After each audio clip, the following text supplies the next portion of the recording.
Hello everyone, welcome to my Java tutorial. In the previous tutorial I told you about variables, then how they are declared and the types of variables. In this tutorial I'm going to tell you about the types of variables in detail. Now, as I said, depending on how the data is internally stored in memory, the variables can be divided into two types. One is a primitive type and the other is a reference type. Now, the reference types are also called as object types. So don't get confused because they are one and the same.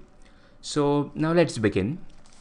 First of all, I'll have to explain how to assign a value to a variable, because in the previous tutorial we have just declared a variable. We didn't assign any value to it.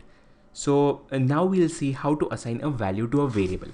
Now let us consider the example which we took in the previous tutorial.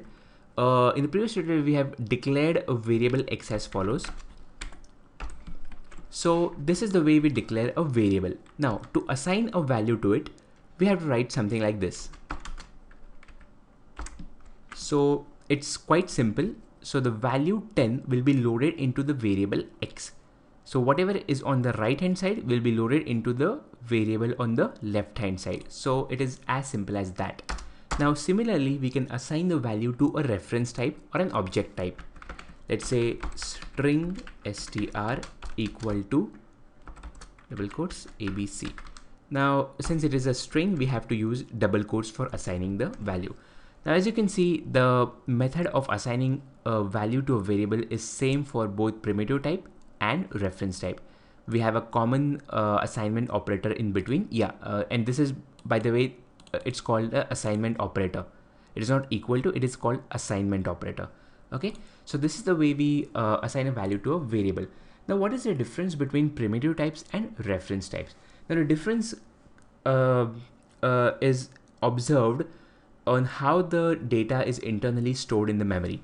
Now in the first case, that is in the case of primitive types, this value 10 is actually stored in the variable x. So the variable x actually holds the value 10.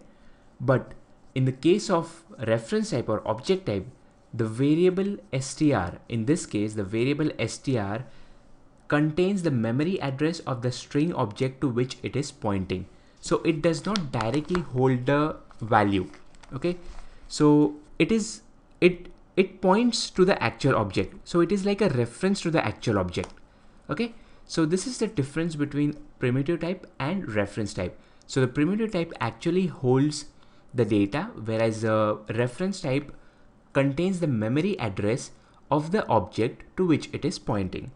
So I think like this might be confusing for some of you at this stage, but don't worry, because I've covered these concepts of classes and objects in my object-oriented programming section of the course. So you can be clear about it when you reach that section. So don't worry about it. That's it for now. Thank you for watching and see you in the next tutorial.